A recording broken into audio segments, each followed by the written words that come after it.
आज हम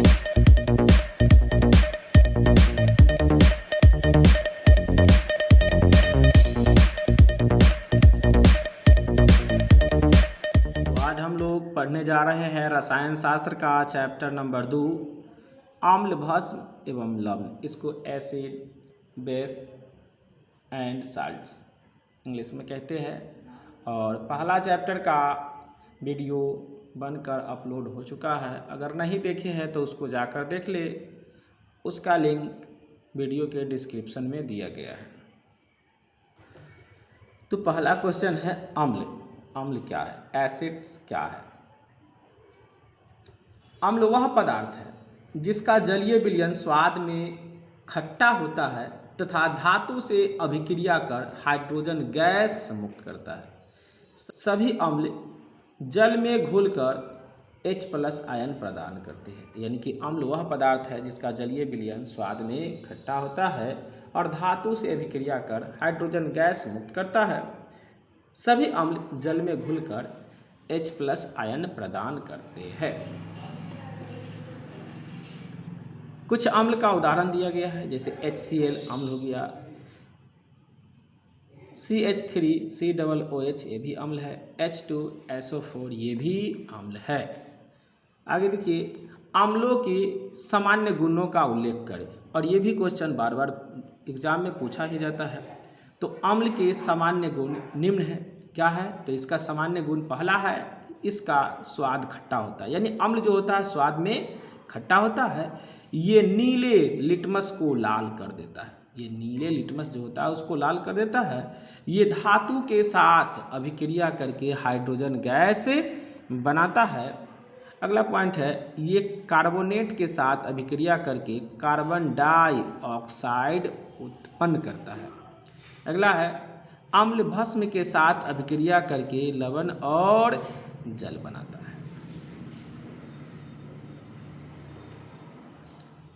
अगला पॉइंट है, इसका घोल साबुन की घोल की तरह चिकना नहीं होता है। तो ये अम्ल का गुण है, सामान्य गुण है और ये एग्जाम में बार बार पूछा भी जाता है। इसको बढ़िया से देख लीजिएगा। चलिए अगला पॉइंट है, अम्ल का जलीय विलयन क्यों विद्युत का चालन करता है? तो अम्ल के जलीय विलयन में आयनीकरण के कारण H+ आयन उत्पन्न होते हैं। इस कारण विद्युत धारा प्रवाहित करने पर विद्युत का चालन होने लगता है। अगला है, भस्म या क्षारक क्या है? भस्म को ही क्षारक भी कहते हैं। तो भस्म या क्षारक क्या है? तो भस्म वह पदार्थ है जिसका जलीय विलयन स्वाद में कड़वा होता है तथा अम्ल को उदासीन कर लवण बनाता है। भस्म जल में घुलकर हाइड्रोक्साइड यानी कि OH- आयन प्रदान करता है, यानी आयन देता है। जैसे कुछ भस्म है NaOH, KOH, NH4OH, BaOH का होल ट्वाइस, CaOH का होल ट्वाइस इत्यादि, ये सब भस्म है। अगला है, भस्म या क्षारकों का सामान्य गुण लिखें। तो इसका स्वाद कड़वा होता है। भस्म जो होता है कड़वा होता है। यह साबुन जैसा चिकना होता है तथा त्वचा को क्षति पहुंचाता है। ये लाल लिटमस को नीला कर देता है। यह हल्दी के रंग को भूरा लाल कर देता है। यह अम्लों के साथ क्रिया करके लवण तथा जल बनाता है। यह फिनोल्फथेलिन को घोल को गुलाबी भी कर देता है। अगला प्रश्न है, भस्म या क्षारकों के उपयोग को लिखें। भस्म या क्षारक यानी भस्म का उपयोग कहाँ होता है उसको लिखने के लिए कहता है। तो इसका उपयोग साबुन बनाने में किया जाता है। इसे ईंधन बैटरियों में यानी ईंधन में बैटरियों में भी प्रयुक्त किया जाता है और एटासिड बनाने के प्रयोग में लाए जाते हैं। पेट्रोल, रिफाइनिंग और कागज उद्योग में प्रयोग होते हैं। कपड़ों से ग्रीस के निशान हटाने में प्रयोग किया जाता है और कठोर जल को मृदु बनाने में प्रयोग किया जाता है। अगला है, लवण क्या है? तो अम्लों एवं भस्मों के अभिक्रिया के फलस्वरूप बने पदार्थ लवण कहलाते हैं। लवण में दो मूलक होते हैं। जो मूलक भस्म से बनते हैं उसे भास्मिक मूलक कहते हैं। भास्मिक मूलक धन आवेशित होते हैं तथा जो मूलक अम्ल से बनते हैं उसे अम्लीय मूलक कहते हैं। अम्लीय मूलक ऋण आवेश होते हैं। अगला पॉइंट है सूचक किसे कहते हैं? सूचक ऐसे पदार्थ को कहते हैं जो अपने रंग अथवा गंध में परिवर्तन के द्वारा पदार्थ के अम्लीय, क्षारीय या उदासीन होने की सूचना देता है। तो सूचक एक ऐसा पदार्थ है जो अपने रंग से, गंध से और परिवर्तन द्वारा पदार्थ के अम्लीय, क्षारीय या उदासीन होने की जानकारियाँ देता है, उसी को सूचक कहते हैं, यानी सूचना देने वाला। जैसे मेथिल ऑरेंज और फिनोल्फथेलिन, ये सूचक है। अगला है गंधीय सूचक क्या है? इसके नाम बताएं। तो ऐसा पदार्थ जिसकी गंध अम्लीय या क्षारीय माध्यम में बदल जाती है उसे गंधीय सूचक कहते हैं। मतलब ऐसा पदार्थ जिसका गंध अम्लीय और क्षारीय माध्यम में बदलता है उसी को गंध कहते हैं, यानी गंधीय सूचक कहते हैं। जैसे प्याज हो गया, प्याज है, वैनिला है एवं लौंग का तेल इत्यादि, ये सब गंधीय सूचक है, यानी गंध से पता चलते हैं। आगे देखिए बैटरी अम्ल क्या है? तो बैटरी अम्ल सल्फ्यूरिक अम्ल है। बैटरिक अम्ल जो है एक सल्फ्यूरिक अम्ल है। चलिए ये क्वेश्चन बार बार एग्जाम में आपको आता ही है, पूछा जाता है। अर्हेनियस के अनुसार अम्ल एवं क्षारक की परिभाषा दे। तो अर्हेनियस के अनुसार अम्ल वे पदार्थ है जो जल में घुलकर हाइड्रोजन यानी H+ आयन प्रदान करते हैं। अर्हेनियन के अनुसार अम्ल वे पदार्थ है जो जल में घुलकर हाइड्रोजन आयन प्रदान करते हैं। जैसे HCl, ये जल के साथ अभिक्रिया करने पर H+ और Cl-, यानी कि इधर बायां तरफ जो ये बाएं तरफ होता है, बाएं तरफ वो हमेशा प्लस होता है और दाहिने तरफ वाला वह माइनस होता है, उस पर चार्ज। अर्हेनियस के अनुसार क्षारक वे पदार्थ है जो जल में घुलकर हाइड्रोजन आयन OH- देता है। जैसे यहाँ देख लीजिए तनुकरण किसे कहते हैं? तो जल में अम्ल या क्षारक को मिलाने पर उसके आयन सांद्रता में प्रति इकाई आयन में कमी हो जाती है। इस प्रक्रिया को तनुकरण कहते हैं। अगला प्रश्न है pH स्केल किसे कहते हैं?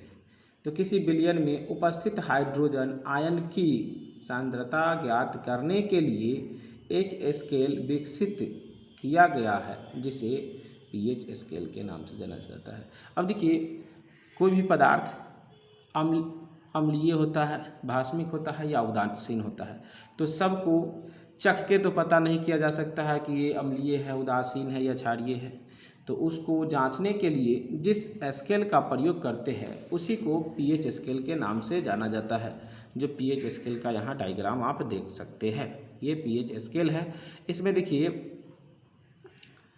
0 से लेके 7 तक ये अम्लीयता बढ़ रही है और ये अम्लीय है। 0 से 7 से कम रहे तो अम्लीय है, 7 रहता है उदासीन होता है, और 7 से अधिक और 14 के बीच जो होता है वह क्षारीय होता है। यानी कि अम्ल जितना pH मान कम होता है वह उतना ही खट्टा पदार्थ होता है। यानी कि 0 सबसे खट्टा पदार्थ हुआ, 1 उससे कम। जैसे यानी कि pH स्केल में यानी कि मान जो है वो बढ़ता है, pH स्केल का मान बढ़ता है तो अम्लता घटता जाता है। और ये जो है 8 से लेके 14 तक ये क्षारीय माध्यम है। pH स्केल एक प्रकार का पैमाना है, यानी मापने वाला यंत्र है जिसकी सहायता से किसी विलयन की अम्लीयता, क्षारीयता तथा उदासीनता की जांच की जाती है। किसी विलयन में H+ आयन सांद्रण के निर्धारण के लिए सोरेनसन यानी कि 1909 में ने एक स्केल दिया जिसे pH स्केल के नाम से जाना जाता है। यानी कि pH स्केल का निर्माण करता कौन है? तो ये है सोरेनसन, जो 1909 ईस्वी में किया है।